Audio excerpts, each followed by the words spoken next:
മാനസികമായിട്ട് എന്നെ ഒരുപാട് എന്നെ ഭീഷണിപ്പെടുത്തി. ഇങ്ങോട്ട് പല പ്രാവശ്യം ഫോൺ വിളിച്ചു, മെസ്സേജ് ഇട്ടു, നീ നാട്ടിലേക്ക് വാ, നിന്നെ കാണിച്ചു തരാം, അങ്ങനെയുള്ള പല ഭീഷണികളും വന്നപ്പം അവർ പറഞ്ഞ ആ കള്ളത്തരമായതുകൊണ്ട് അവരെ കള്ളിയെന്ന് ഞാൻ സംസാരിക്കേണ്ടി വന്നു. ആ ജോലിയിൽ നിന്ന് പുറത്താക്കി. ഞാൻ രണ്ട് മൂന്ന് തവണ കയറാനുള്ള ശ്രമം എൻ്റെ ഭാഗത്ത് തന്നെ ഞാൻ ചെയ്തു.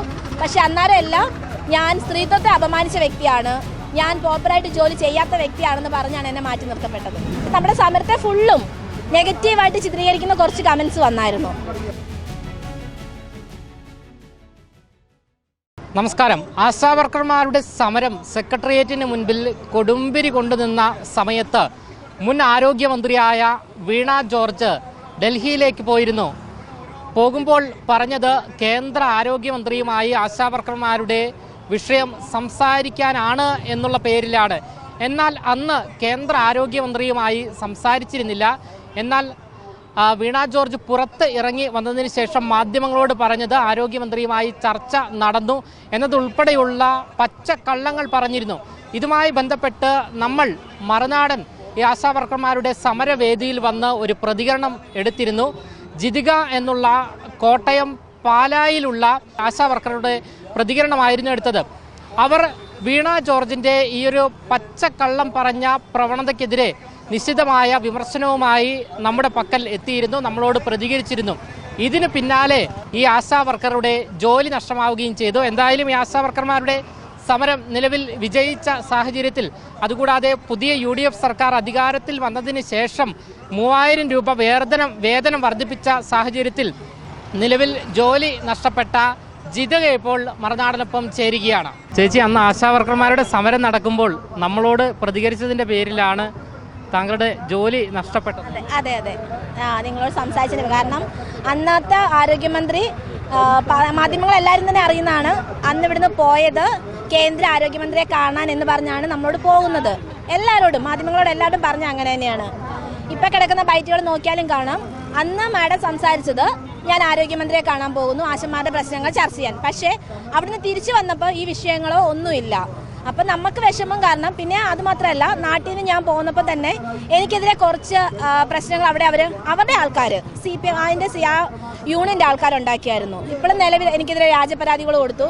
മാനസികമായിട്ട് എന്നെ ഒരുപാട് എന്നെ ഭീഷണിപ്പെടുത്തി. ഇങ്ങോട്ട് പല പ്രാവശ്യം ഫോൺ വിളിച്ചു, മെസ്സേജ് ഇട്ടു, നീ നാട്ടിലേക്ക് വാ, നിന്നെ കാണിച്ചു തരാം, അങ്ങനെയുള്ള പല ഭീഷണികളും വന്നപ്പം എല്ലാത്തിലും ക്ഷമ തെറ്റിരുന്ന സമയത്ത് ഞാൻ പുള്ളീനെ വിളിച്ചു. പക്ഷെ അതൊരിക്കലും ഒരു തെറ്റായ വാക്കോ ഒരു മോശമായ വാക്കോ അല്ല.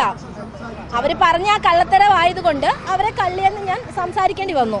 അതിനാണ് ഞാൻ അവരോട് മോശമായിട്ട് പെരുമാറി, ഞാൻ സ്ത്രീത്വത്തെ അപമാനിച്ചു. അതാണ് എനിക്കെതിരെ ഉയർത്തിപ്പിടിച്ച ഒരു കാര്യം.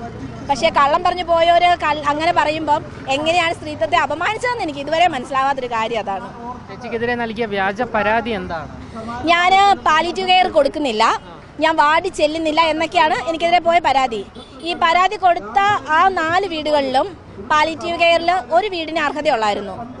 ആ പയ്യൻ്റെ അടുത്ത് പോയി. പക്ഷെ അവർ പറയുന്ന പോലെ ഞാൻ പാലാ മുനിസിപ്പാലിറ്റിയിലാണ്, ഞങ്ങൾക്ക് ദിവസവും ചെന്ന് കെയറിങ് കൊടുക്കാൻ പറ്റത്തില്ല. കാരണം അതുപോലെ ആൾക്കാർ നമുക്കുണ്ട് പാലിറ്റീവ്. അപ്പം നമ്മൾ മാസത്തിൽ 1 എന്നുള്ള നിലയിലാണ് പോണത്.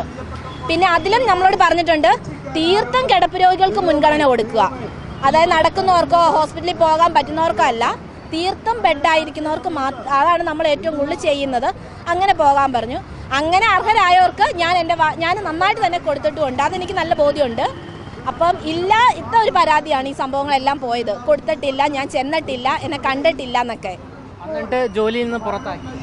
ജോലിയിൽ നിന്ന് പുറത്താക്കി. ഞാൻ രണ്ട് മൂന്ന് തവണ കയറാനുള്ള ശ്രമം എൻ്റെ ഭാഗത്ത് തന്നെ ഞാൻ ചെയ്തു. പക്ഷെ അന്നേരം എല്ലാം ഞാൻ സ്ത്രീത്വത്തെ അപമാനിച്ച വ്യക്തിയാണ്, ഞാൻ പ്രോപ്പറായിട്ട് ജോലി ചെയ്യാത്ത വ്യക്തിയാണെന്ന് പറഞ്ഞാണ് എന്നെ മാറ്റി നിർത്തപ്പെട്ടത്. സൈബർ അറ്റാക്ക് അങ്ങനെ എന്തെങ്കിലും ഉണ്ടായി? അങ്ങനെ കുറച്ച് ഇത് കൂടി വന്നായിരുന്നു. വന്നല്ല, നീ അങ്ങനെ കാണിച്ചിട്ടല്ലേ പോയത്, നീ അത് ചെയ്തതല്ലേ, നീ അങ്ങനെ ആയിരുന്നല്ലോ, നിന്നെ ആര് കാശ് തന്ന് ഇറക്കിയതാണ്, നീ ഇവിടെ വന്നിട്ട് പക്ഷേ നമ്മുടെ സമരത്തെ ഫുള്ളും നെഗറ്റീവായിട്ട് ചിത്രീകരിക്കുന്ന കുറച്ച് കമൻസ് വന്നായിരുന്നു. അപ്പം ഞാൻ പറഞ്ഞു, വീട്ടിലുള്ളവരുടെ ശീലങ്ങൾ വെച്ച് നിങ്ങൾ ഞങ്ങളെ വിലയിരുത്തരുത് എന്ന് ഞാൻ മറുപടി കൊടുത്തു. എന്തായാലും നിലവിലിപ്പോൾ ജോലിയില്ല, ആശാവർക്കർ അല്ല, നിലവിൽ ആശാവർക്കർ അല്ല. പുതിയ സർക്കാർ അധികാരത്തിൽ വന്നിരിക്കുകയാണ്, ജോലി തരുമെന്നുള്ള പ്രതീക്ഷയുണ്ട്. ഞാൻ ഇതുവരെ നമ്മുടെ പുതിയ സഭയായിട്ട് ഇടപെട്ടിട്ടില്ല. അപ്പോൾ അടുത്ത ദിവസങ്ങളിൽ അതിന് വേണ്ട കാര്യങ്ങൾ എൻ്റെ ഭാഗത്ത് നിന്ന് ഞാൻ അപേക്ഷ കൊടുക്കുകയും കാര്യങ്ങളും ചെയ്യുന്നുണ്ട്. പേരെന്താ? എൻ്റെ പേര് ജിതിക ജോസഫ്. എവിടെയാണ് ആശാ വർക്കറായി? ഞാൻ Pala municipality 23-ാം ward, college ward എന്നാണ് പറയപ്പെടുന്നത്, അവിടെയാണ് ജോലി ചെയ്തുകൊണ്ടിരുന്നത്. ഇപ്പോൾ ജീവിതം എങ്ങനെയാണ് മുന്നോട്ട് കൊണ്ടുപോകുന്നത്? ഇപ്പം ചെറിയ ചെറിയ ജോലികളുണ്ട്, തിരക്കില്ലാത്ത ഞാൻ അത്യാവശ്യം ചെറിയ ജോലി ചെയ്ത് പോകുന്നു. പിന്നെന്ന് വെച്ചാൽ വലിയ ടെൻഷനുകളില്ല. ആശയായിരുന്നപ്പോൾ ഒരുപാട് ടെൻഷനുകൾ നമുക്ക് തന്നിരുന്നു. ഇപ്പം അത് വെച്ച് നോക്കുമ്പോൾ ടെൻഷനില്ല, കുഴപ്പമില്ലാതെ മുന്നോട്ട് പോകുന്നു. എന്തായാലും ഒരു വിമർശനത്തിന്റെ പേരിലാണ് ജോലി നഷ്ടമായിരിക്കുന്നത്. അതെ അതെ, ഒരു വിമർശനത്തിന്റെ പേരിലാണ് ജോലി. പക്ഷെ ആ വിമർശനം എന്ന് പറഞ്ഞാൽ ഇപ്പോഴും ഞാൻ അവർ പറയുന്ന ലെവലിലേക്ക് ആയിട്ടില്ല എന്നാണ് എൻ്റെ വിശ്വാസം ഉള്ളത് മുഴുവനും. അത് കേട്ടുള്ള മലയാളികൾക്കും എല്ലാവർക്കും മനസ്സിലാവും. ഒരു സ്ത്രീത്വത്തെ അപമാനിക്കുന്ന രീതിയിൽ ഞാൻ ആ സ്ത്രീയെ ഒന്നും പറഞ്ഞിട്ടില്ല ഈ നിമിഷം വരെ. എന്തായാലും CPM എന്ന പാർട്ടിയെ സംബന്ധിച്ച് ഇടത്തോളം പാർട്ടിയെ വിമർശിക്കുന്ന സ്വന്തം സഖാക്കളെ തന്നെ പുറത്താക്കുന്ന പാർട്ടിയാണ്. ഇതേപോലെ തന്നെയാണ് സർക്കാരിനെ വിമർശിക്കുന്നവർക്ക് എതിരെയും സൈബർ ആക്രമണം ഉൾപ്പെടെയുള്ള ആക്രമണങ്ങൾ അഴിച്ചുവിടുന്ന പ്രവണത. ഇതേ സമാനമായ രീതിയാണ് ആശാ വർക്കറായ ജിതികയ്ക്കും നേരിടേണ്ടി വന്നത്. അന്ന് വീണ ജോർജിൻ്റെ പച്ചക്കള്ളം പൂർണ്ണമായും തുറന്ന് പറഞ്ഞായിരുന്നു ഈ ആശാ വർക്കറായ ജിതിക മറുനാടനോട് പ്രതികരിച്ചത്. തുടർന്നായിരുന്നു ഇവരുടെ ആശാ വർക്കറായിരുന്ന ജോലി നഷ്ടമാവുകയും ചെയ്തത്. നിലവിലിപ്പോൾ ജോലിയില്ലാത്ത സാഹചര്യമാണ്.